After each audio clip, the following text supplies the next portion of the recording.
Di belakang tadi silakan pertanyaan, ada lagi? Ya, ini dulu baru kemudian yang di belakang. Mohon nama.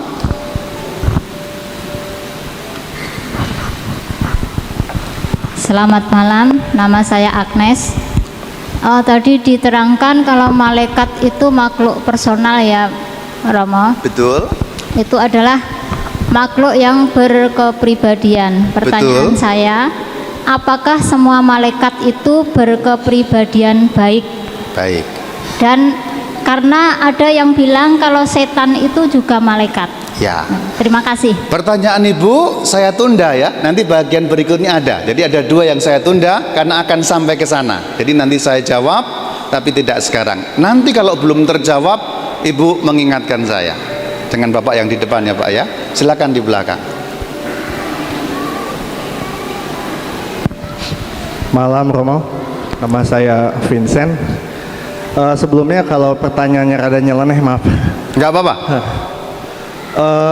Kalau memang malaikat itu sudah ada sebelum kehidupan di dunia ini, mungkin seperti yang dijelaskan tadi, kita sering mendengar ya kisah-kisah atau mitologi-mitologi tentang malaikat yang mungkin sama kayak pertanyaan tadi yang berkepribadian jahat, Lucifer dan sebagainya.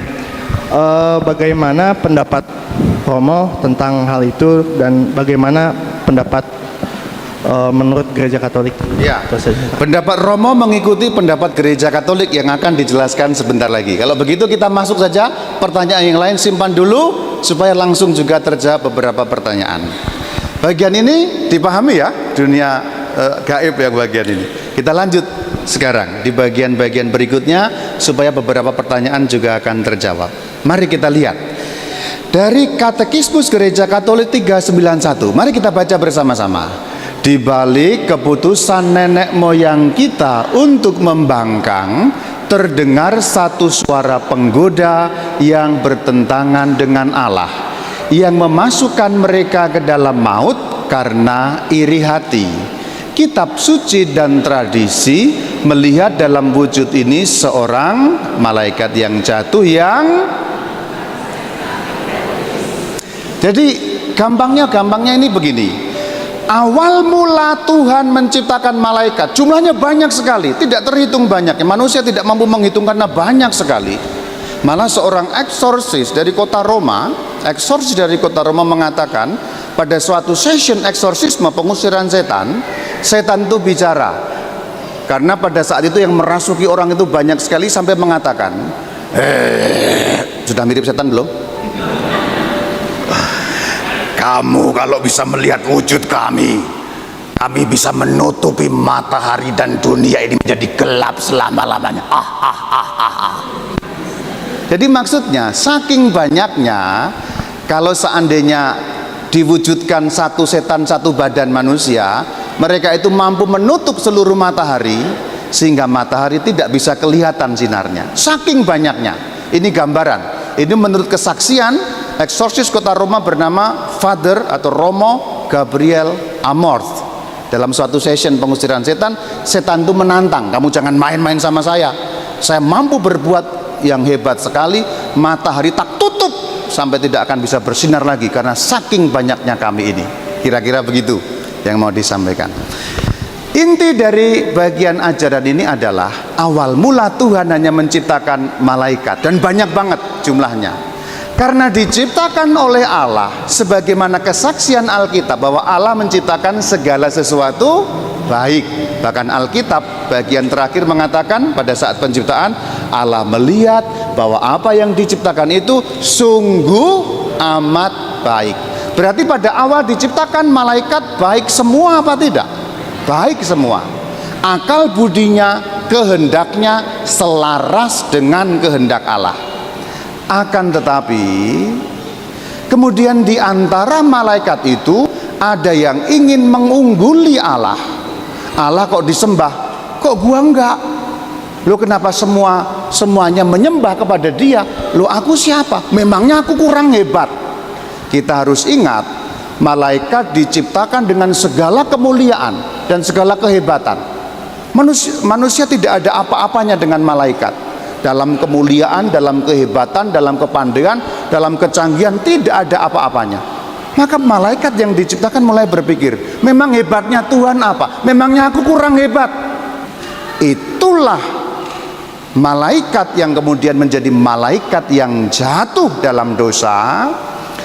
Di dalam iman kita, malaikat yang jatuh dalam dosa namanya setan. Jadi setan itu adalah istilah untuk menyebut malaikat yang sudah jatuh dalam dosa. Nah, ketika malaikat jatuh ke dalam dosa, seluruh pikirannya, akal budinya, dan seluruh kehendaknya kemudian 100% melawan Allah. Ketika diciptakan, 100% kehendaknya dan 100% akal budinya mendukung Allah, menyembah Allah, mengabdi Allah. Tapi begitu jatuh, 100% pikiran, akal budi, dan kehendak bebasnya 100% melawan Allah. Itulah kenapa setan selalu melawan Allah. Jadi setan itu istilah, sekali lagi. Maka kalau ditanya, Tuhan menciptakan setan apa tidak? Ayo, ini pertanyaan sulit loh ini. Tuhan menciptakan malaikat. Di antara malaikat ada yang jatuh. Malaikat yang jatuh dalam dosa itulah kita sebutnya setan. Jadi setan adalah malaikat yang jatuh dalam dosa, kemudian 100% kehendaknya dan 100% akal budinya melawan Allah. Nah ini, mari kita lihat bagian selanjutnya supaya lebih clear lagi. Nah ini gambarnya yang sudah aku lihat. Jadi yang diciptakan itu sungguh amat baik. Yang sebelah kiri kuning, senyumnya manis itu loh ya. Itulah para malaikat yang diciptakan Tuhan. Tradisi eksorsisme gereja Katolik menyatakan, dan kitab Wahyu memberi petunjuk sedikit, mengatakan bahwa sepertiga dari jumlah malaikat jatuh dalam dosa. Kabar baiknya adalah tenang, kekuatan di pihak Allah masih 2/3. Jadi jangan takut, hanya sepertiga yang memberontak kepada Allah. Meskipun demikian, kekuatannya luar biasa. Nanti akan sampai kepada pertanyaan Bapak yang di depan juga. Jadi setan, ya, tadi ada pertanyaan, bukan Anda setannya maksudnya ya. Saya mengatakan jadi setan adalah malaikat yang jatuh ke dalam dosa sehingga 100% kehendaknya, 100% akal budinya melawan Allah. Maka perbuatan setan nanti akhirnya apapun perbuatan itu hanya akan melawan kuasa Allah. Nah itu, sampai di sini cukup jelas ya. Jadi malam hari ini kita juga sekaligus belajar asal muasal adanya setan. Setan itu bentuknya kayak apa, Romo? Tidak berbentuk juga, karena kita kembali ke bagian awal bahwa malaikat adalah roh. Ketika mereka menjadi setan karena perbuatan melawan kehendak Allah, berarti juga mereka tetap roh. Nah itu setan, mengenai setan. Bagian berikutnya, yuk kita baca bersama-sama, sekaligus juga nanti bisa menjawab, memperkuat lagi pertanyaan Ibu di depan. Kita baca bersama-sama. Kitab suci berbicara mengenai satu dosa para malaikat yang jatuh. Jatuhnya mereka dalam dosa merupakan keputusan bebas roh-roh yang tercipta ini yang menolak Allah dan kerajaannya secara radikal. Dan perhatikan, kehendak bebas, lalu mereka membuat keputusan bebas, menolak Tuhan dalam dua sifat. Satu, radikal. Apa artinya radikal, saudara-saudari? Radikal artinya sampai ke akar-akarnya. Kata radikal itu berasal dari bahasa Latin radix. Radix itu artinya akar. Jadi kalau menolak Allah sampai ke akar-akarnya, tidak ada bagian yang tersisa. Gampangnya begini, gampangnya menggambarkan begini. Kalau manusia berbuat dosa, masih kepikiran berbuat baik apa enggak? Manusia yang jahat masih punya sisi baik apa enggak? Masih, paling kurang mungkin kepada anaknya, kepada istrinya, atau kepada orang-orang. Jadi manusia tidak pernah radikal.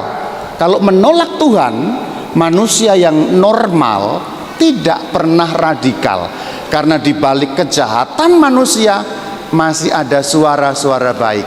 Kalaupun dia tidak lagi mampu berbuat baik, paling kurang suara-suara berbuat baik. Kamu jangan begitu sama suamimu, masa setiap hari diomelin? Kan kasihan suamimu itu, udah mukanya jelek, makin jelek lagi tiap hari. Ada suara. Ini untuk ibu-ibu yang suka ngomel pada suaminya. Ada suara. Ada suara. Kamu jangan seperti itu sama istrimu, masa kamu maunya pengen menang sendiri, dasar laki-laki egois banget sih. Ada suara. Ini untuk bapak-bapak yang pengennya menang sendiri.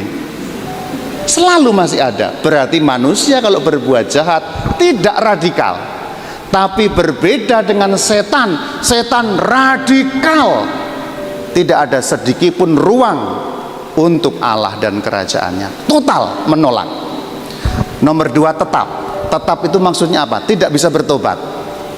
Manusia sejahat-jahatnya manusia masih punya kemungkinan bertobat apa enggak? Masih punya. Paling kurang pas mau mati dia bertobat. Udah jahat di mana-mana, terserang stroke, hampir modar, ingat Tuhan. Tuhan, aku berdosa, aku menyesali dosa-dosaku. Tolong panggilkan pastor, pengakuan dosa. Akhirnya modar dia, dipeti, diberi rosario dan kitab suci, senyumnya manis sekali. Sudah bertobat. Jadi manusia tidak tetap. Itu maksudnya tetap itu begitu. Manusia kalau berdosa tidak tetap. Jadi pada saat berdosa mungkin dosa, tapi ingat sesuatu, dia takut mati, ingat bertobat, akhirnya tidak tetap. Tapi setan itu berarti apa? Malaikat yang jatuh dalam dosa tetap. Berarti mereka sekali berbuat dosa, selama-lamanya tetap berbuat dosa tanpa ada pertobatan sedikit pun. Jadi tidak ada setan bertobat, itu tidak ada. Kalau manusia bapak-bapak bertobat, selingkuh dengan 99 orang, apakah ada orang seperti itu? Ya mungkin ada. Karena sudah bosan selingkuh dengan manusia, dengan kambing juga selingkuh.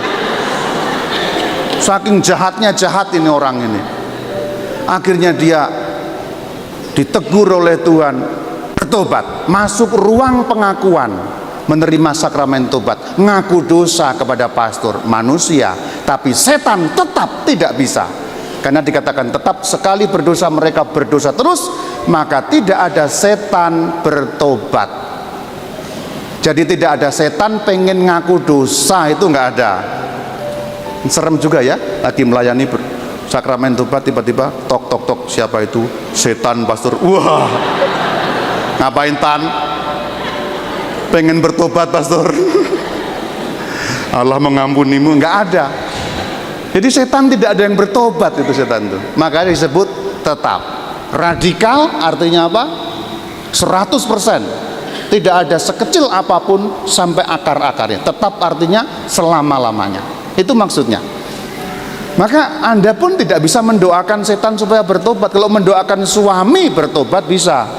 Suami banyak judi, ngikutin Bang Toyib 3 bulan nggak pulang-pulang, didoakan, Tuhan aku berdoa untuk suamiku Markus Suradi, Tuhan. Nama fiktif ya, ini nama fiktif loh ya, jangan. Semoga dia bertobat Tuhan supaya pulang. Sentillah suamiku Markus Suradi ini ya Tuhan, amin. Besoknya dia bisa pulang. Anda nggak bisa, ya Tuhan aku berdoa untuk Lucifer, sentuhlah hatinya. Nggak bisa, karena dia tetap sifatnya berdosa. Nah ini maksudnya radikal dan tetap itu seperti itu. Bagian berikutnya, ini sudah ada keterangan yang tadi itu ya, radikal dan tetap. Bagian berikutnya dari KGK 393. Mari baca sama-sama.